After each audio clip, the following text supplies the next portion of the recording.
Hi friends, welcome to जी समसम again.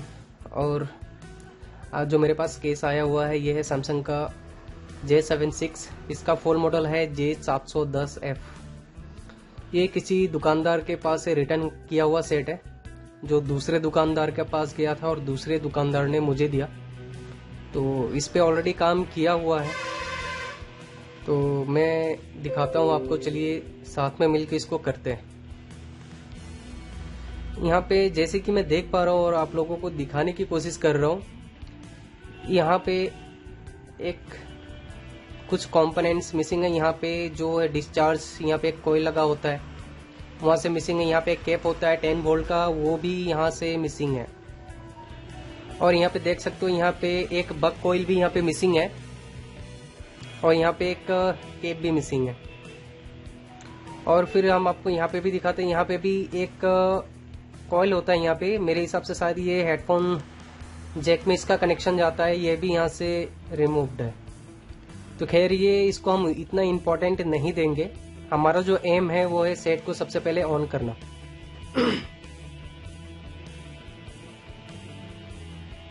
तो चलिए माइक्रोस्कोप के सामने हम आपको दिखाने की कोशिश करते हैं।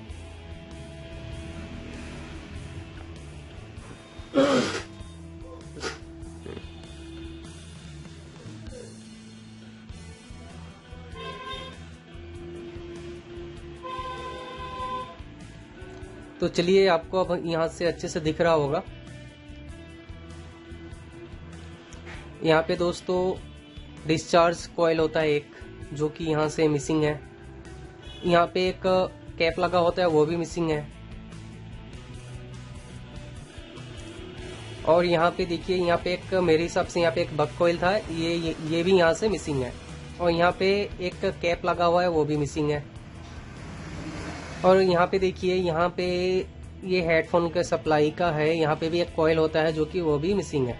तो मेरे पास ये सेट आया था और इसको मैंने जब चेक किया तो डीसी पे 15-16 मिली एम्पेयर लेके पावर की छोड़ने पे ये 0 हो जा रहा था। तो सेट में क्या दिक्कत है, दूसरे दुकानदार के पास क्यों गया था, ये तो हमें नहीं पता। जो दुकानदार ने मुझे दिया उसका कहना है कि सेट ऑन नहीं हो रहा था।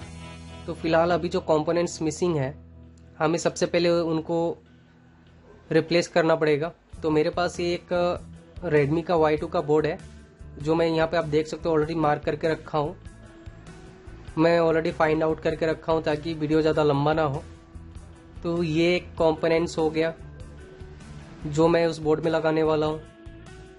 एक ये कैप हो गया, जो चार्जिंग आईसी के पास जो एक कैप मिसिंग था, हम इस कैप को वहीं पे रिप्लेस करेंगे। और जो बक कॉइल्स थी उसको कहीं और से हम उठा लेंगे। और ये जो कॉइल है डिस्चार्ज कॉइल, इसको भी हम चार्जिंग आईसी के पास लगाएंगे जो कि वहां पे मिसिंग था।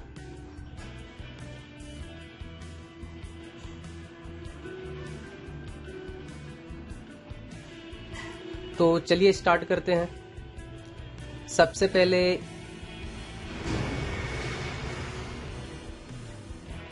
हम इसकी शील्ड को उतारेंगे।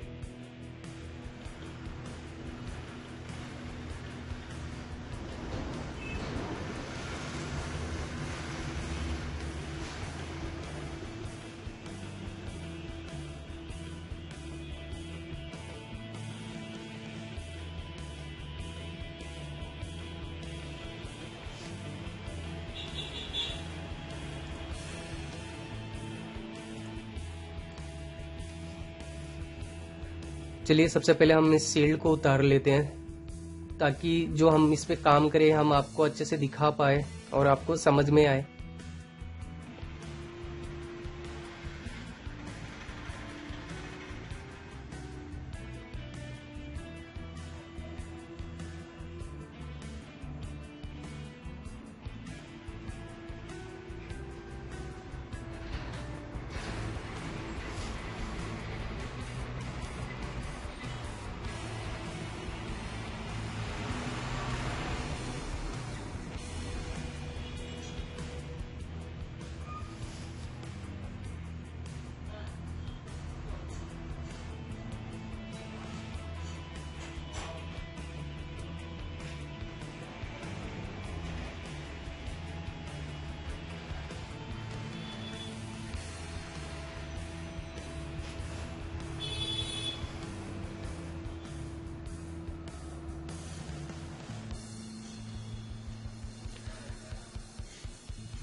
तो चलिए दोस्तों, हमारा जो सील्ड था वो मैंने निकाल लिया है और एक बार चेक कर लेते हैं कि सील्ड के साथ कोई हमारा ट्रैक तो ब्रेक नहीं हुआ या फिर हमारे जो कोई कुछ कंपोनेंट्स है वो मिसिंग तो नहीं हुए।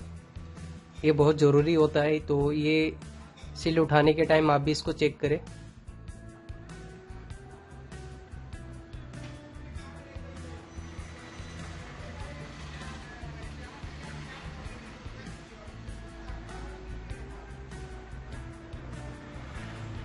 तो चलिए, जो जो कंपोनेंट्स मिसिंग है हम उस जगह को सबसे पहले क्लीन कर लेते हैं, ताकि जब हम नया कंपोनेंट इस पे बैठाएं तो इजीली और अच्छे से बैठ जाए। तो सबसे पहले मैं इस पे पीपीडी लगा रहा हूँ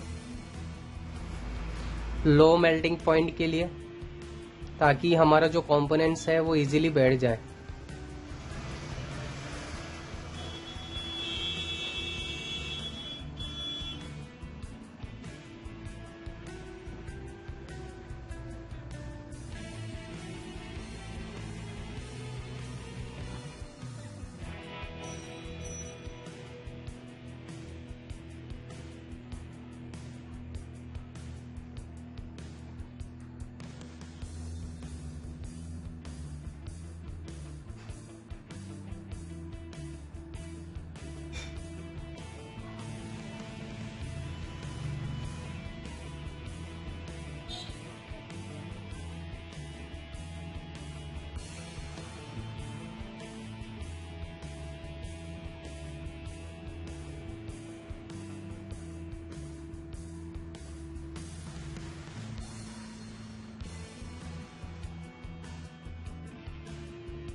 तो चलिए, इसको सबसे पहले हम क्लीन कर लेते हैं, क्योंकि जो पहले का कंपोनेंट यहाँ से टूटा हुआ था उसके कुछ हिस्से इस पे लगे हुए हैं। अगर इसके ऊपर से हम अगर दूसरा कंपोनेंट्स लगाते हैं तो वो अच्छे से कनेक्ट नहीं भी हो सकता है।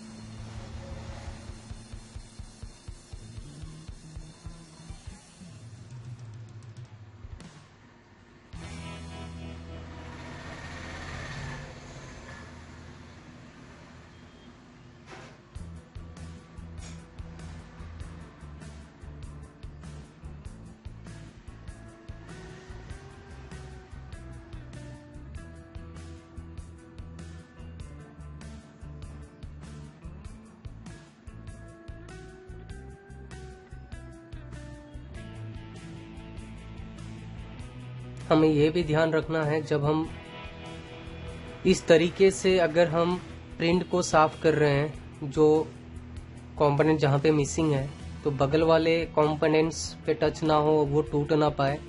तो ये चीज़ थोड़ा सावधानी रख के ही काम करना है हमें। हल्के हाथों से जितने भी पॉइंट्स हैं कंपोनेंट्स के जो मिसिंग है, हम उसको अच्छे से साफ करेंगे।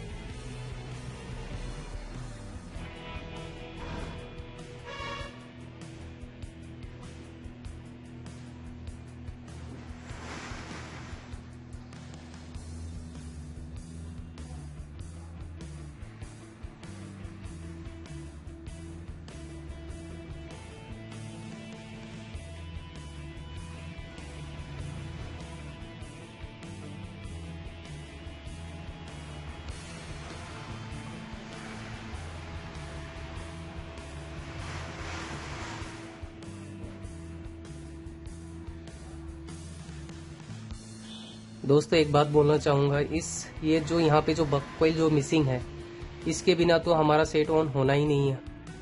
और ये जो कैप है, हम कैप इसलिए लगा रहे हैं क्योंकि ये जो कैप है, अगर ये ना लगाएं, बस बक कॉइल लगाए तो मे भी सेट ऑन हो भी जाए। बहुत सारे केसेस में सेट ऑन नहीं भी होते हैं, क्योंकि ये अच्छी खासी वैल्यू की यहाँ पे कैप लगी हुई है। तो कंपनी ने जरूर कुछ सोच समझ के ही दिया होगा। अगर फिर भी बग कोयल लगाने के बाद फिर भी अगर सेट ऑन हो भी जाए तो मेरे हिसाब से रीस्टार्ट होगा। ऐसे कुछ इश्यूज आ सकते हैं, मे बी सेट ऑन ना भी हो, क्योंकि ये जो कैप है 10 वोल्टेज की है।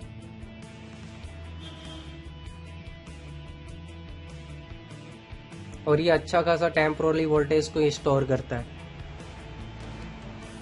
सो इस वजह से हमें ये पावर सेक्शन में लगे होने के कारण और इसका वैल्यू ज़्यादा है, इस कारण हम कैप को यहाँ पे हम ज़रूर लगाएंगे।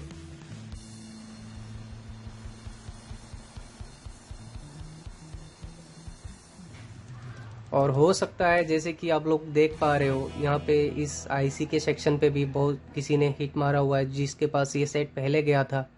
तो हो सकता है मे बी कंपोनेंट्स लगाने के बाद सेट में शॉर्टिंग भी आ सकती है, या फिर आईसी जो है वो पंचर भी हो सकता है। तो हो सकता है हमें दोबारा इसको रिवॉल्व करना पड़े। मे बी आप लोगों को जैसे पता है कि इसका चार्जिंग आईसी भी बहुत ज़्यादा ख़राब होता है, मे बी वो भी शॉर्ट हो। तो सबसे पहले तो जो कंपोनेंट्स यहाँ पे मिसिंग है उसको हम सबसे पहले फुलफिल करेंगे, उसके बाद हम आगे बढ़ेंगे। अगर सॉल्व हो गया तो ठीक है, अगर नहीं हुआ तो फिर हम आगे करेंगे, पावर आईसी और चार्जिंग आईसी को रिवॉल्व करके देखेंगे। अगर उससे भी नहीं हुआ तो फिर से आगे हम फॉल्ट फाइंड करेंगे और आपको इस वीडियो में हम इसको सॉल्व करके दिखाएंगे। तो चलिए, ये वाला बग कॉइल जो पावर आईसी के पास मिसिंग था, हम इस बग कॉइल को रिप्लेस करेंगे वहां पे। एक बात और बोलना चाहूंगा, अगर कोई भी सेट आपके पास आता है और अगर पावर आईसी के पास अगर बग कॉइल्स खराब हो गई है तो आप वहां पे लाइट सेक्शन की बग कॉइल्स कभी मत लगाना। आप पावर सेक्शन या चार्जर सेक्शन का ही जो बग कॉइल आपको लगता है ये बग कॉइल्स है, आप उसको उठाए और लगा दें, क्योंकि पावर सेक्शन पे ऑलमोस्ट कॉइल्स जो होती है जितनी हमें जरूरत होती है उतनी हेनरी की ही होती है। पावर सेक्शन पे ऑलमोस्ट सभी फोन में इसी टाइप से यूज होता है। तो इसीलिए मैंने डिसाइड किया कि मैं ये जो पीएमआई का सेक्शन है मैं यहाँ से बग कॉइल्स उठा के सैमसंग वाले फ़ोन पे लगाऊंगा। मे भी हमारा काम चल जाए, और हो सकता है अगर इसकी वैल्यू अलग हो, हेनरी अलग हो, तो हो सकता है हमें इसको भी चेंज करना पड़े या फिर हमें सेम बोर्ड से निकालना पड़े। तो चलिए, मुझे तो लगता है इससे काम बन जाएगा। तो सबसे पहले हम इसी को लगाते हैं। ये देख सकते हैं पहले वाली कॉइल्स के मुकाबले ये बड़ी है, लेकिन मे भी इसकी जो हेनरी वैल्यू हो है वो सेम हो। तो चलिए, हमने कॉइल को यहाँ पे फिक्स कर दिया है। अब कैप को लगाते हैं।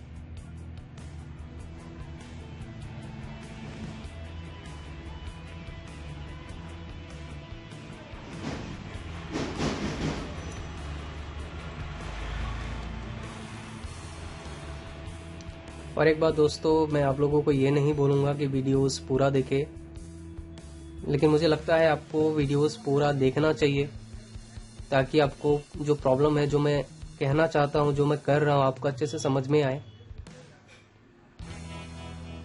और ये ऐसा नहीं है कि फिर से कोई सेम सेट ऐसे डेड केस पे आए तो मैं इसी कंपोनेंट्स को अगर रिप्लेस कर देता हूँ तो सेट ऑन हो जाए, ऐसी कोई बात नहीं है। हमें स्टेप बाय स्टेप डायग्नोस करना होता है।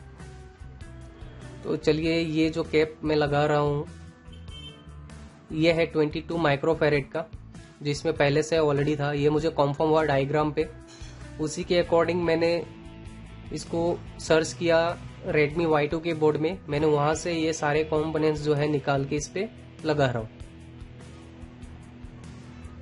तो आपके पास भी अगर कोई सेट आता है, कंपोनेंट्स मिसिंग है, तो आप डायग्राम के थ्रू जो पहले वाला सेट से जो कंपोनेंट्स मिसिंग थे उसका वैल्यू आप कंफर्म करो, फिर से एस्केमेटिक के हेल्प से किसी दूसरे मॉडल से सेम वैल्यू सर्च करके आप इस पे लगा सकते हो। अगर आप इसके ऊपर भी वीडियोस अगर चाहते हो कि सेट में कैसे पता करें कि इसमें जो पहले कंपोनेंट्स लगा था उसकी वैल्यू कितनी थी और ये सेम वैल्यू की कंपोनेंट्स किसी और बोर्ड में कहाँ से मिलेगा, तो आप कमेंट करके बताएं।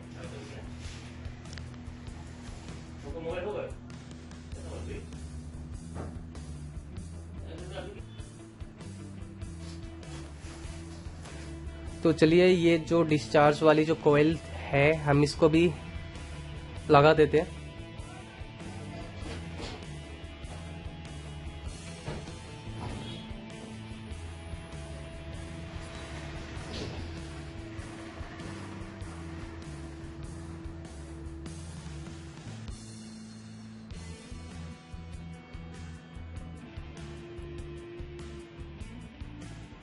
दोस्तों ये कैप भी जो है हमारी ये 10 वोल्टेज की स्टोरेज करता है ये भी, तो ये भी ज़रूरी है। हो सकता है इसके बिना हमारा जो चार्जिंग है वो स्टोर ना हो पाए या मे भी सेट ऑन ना भी हो पाए।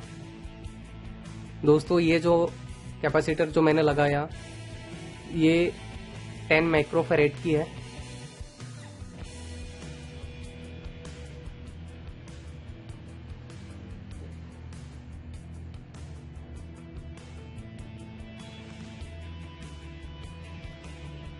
चलिए हमने सारे मिसिंग कंपोनेंट्स जो थे हमने उसको लगा दिया है, सिवाय जो हेडफोन सेक्शन में जो कॉइल लगा हुआ था उसे मैं अभी फिलहाल इम्पोर्टेंट नहीं समझता, इसीलिए मैंने उसको अभी नहीं लगाया। यहाँ पे आप देख सकते हो ये जो बक कॉइल्स और ये कैप मैंने यहाँ पे भी लगा दिया है। और बस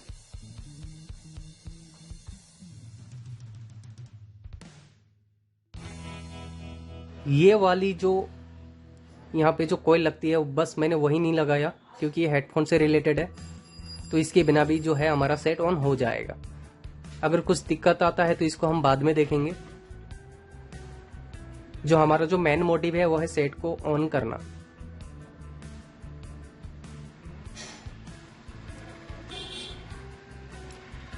चलिए इसको थोड़ा क्लीन कर लेते हैं और इसके बाद सेट को हम ऑन करके देखेंगे।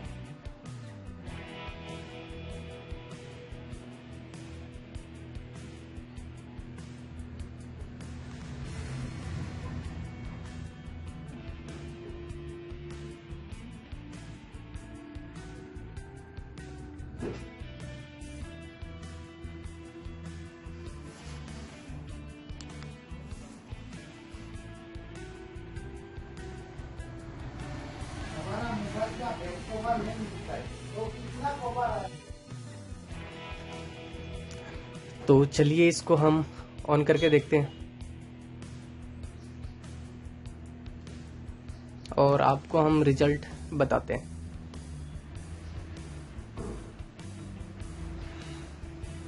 ये डीसी पे ऑटो करंट ले रहा है, इसका मतलब क्लीनिंग में कुछ दिक्कत है या तो आईसी से फॉल्ट है। मैं एक बार इसको देख लेता हूँ।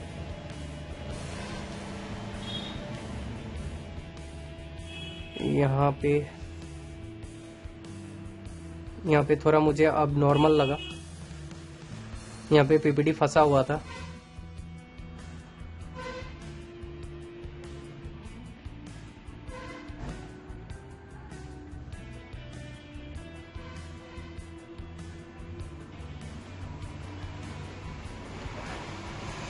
ये जो डिस्चार्ज वाली जो कॉइल थी ये इसका सील्ड जो मैंने उतारा था वहां से पीपीडी इस डिस्चार्ज वाले कॉइल पे टच हो गई थी, इस वजह से सेट जो है हमारा ऑटो करंट ले रहा था। तो चलिए अब दोबारा देखते हैं इसको, हमारा जो प्रॉब्लम है वो सॉल्व हुआ या नहीं हुआ। चलिए सॉर्टिंग तो अब नहीं बता रहे, सेकेंडरी भी ओके है, चार्जिंग लाइन से भी ओके है, कोई सॉर्टिंग नहीं है।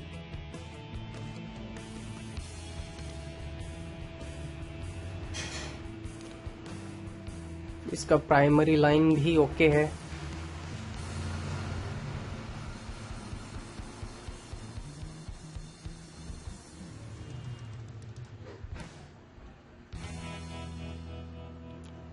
यहाँ तक भी लाइंस ओके है। तो चलिए मुझे लगता है कि वो जो डिस्चार्ज वाले जो कोयल था वो शील्ड से कुछ पीपीडी आके वहां पे फंस गया था और वो ग्राउंड हो गया था। मैं भी प्रॉब्लम उसी के वजह से ऑटो करंट ले रहा हूं।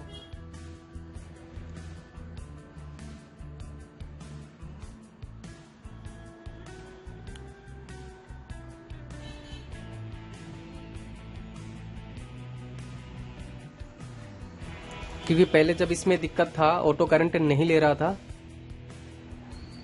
मेरे पास आया, मैं इसको डीसी पे ऑन किया, पावर की प्रेस करने के बाद 17 to 18 16 मिली एम्पियर ले रहा था। पावर की प्रेस करने पे, पावर की छोड़ने पे 0 हो जा रहा था।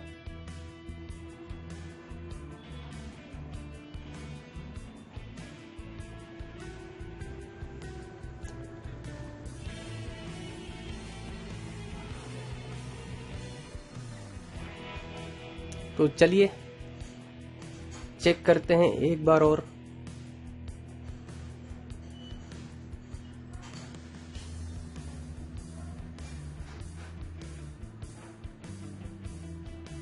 अभी तो ऑटो करंट नहीं ले रहा है और हीटिंग भी नहीं है।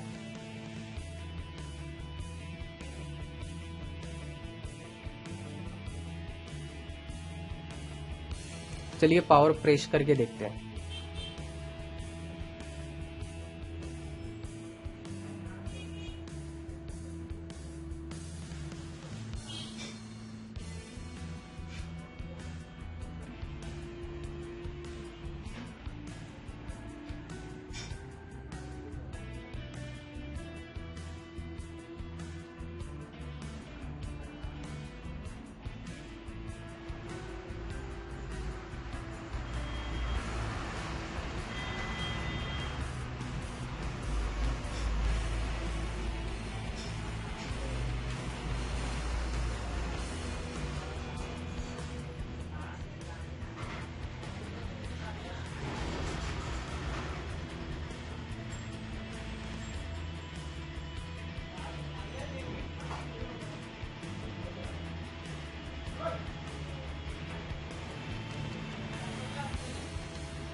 Kilo này nhỉ? Bác đặt cho ông rồi. Please, hello.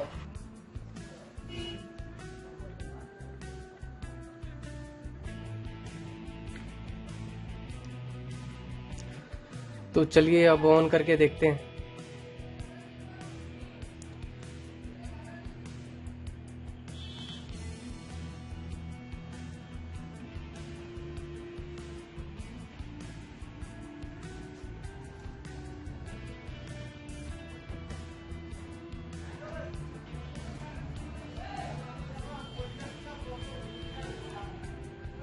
DC पे तो 250 260 जा रहा है, डिस्प्ले पे लाइट नहीं आ रही है। मे भी मेरे हिसाब से सेट ऑन हो चुका है।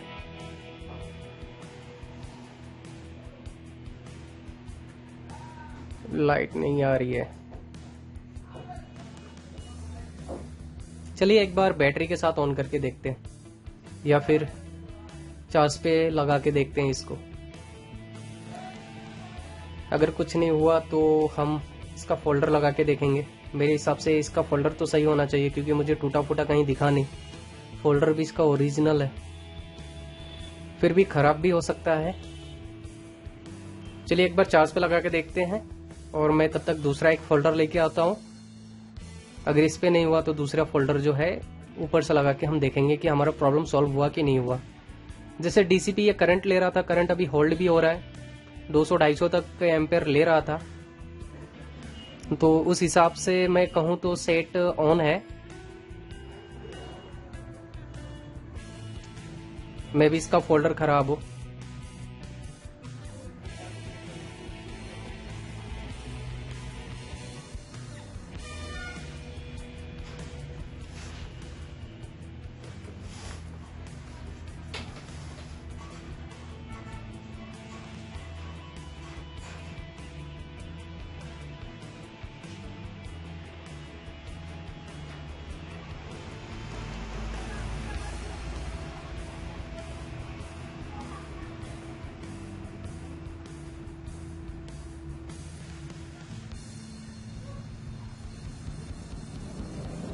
चलिए हम इस पे फोल्डर डाल के देख लेते हैं कि हमारा जो प्रॉब्लम है वो सॉल्व हो रहा है या नहीं हो रहा है।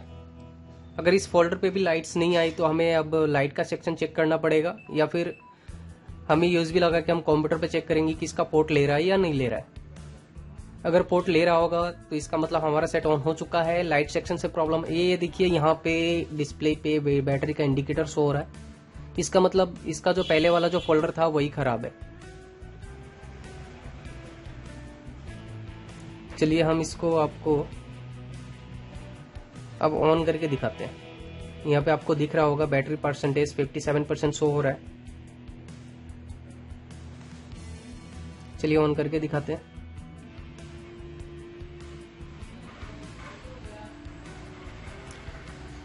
ये देखिए मेरे हिसाब से प्रॉब्लम इसका सॉल्व हो गया है।